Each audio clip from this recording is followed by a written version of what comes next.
I just arrived in Chamonix.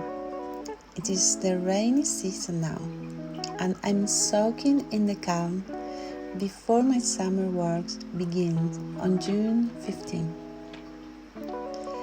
These slow grey days have a beauty of their own.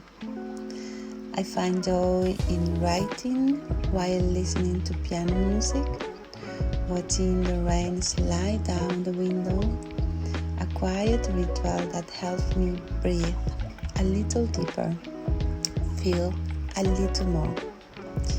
And I love that feeling of cold air outside and warm inside the house.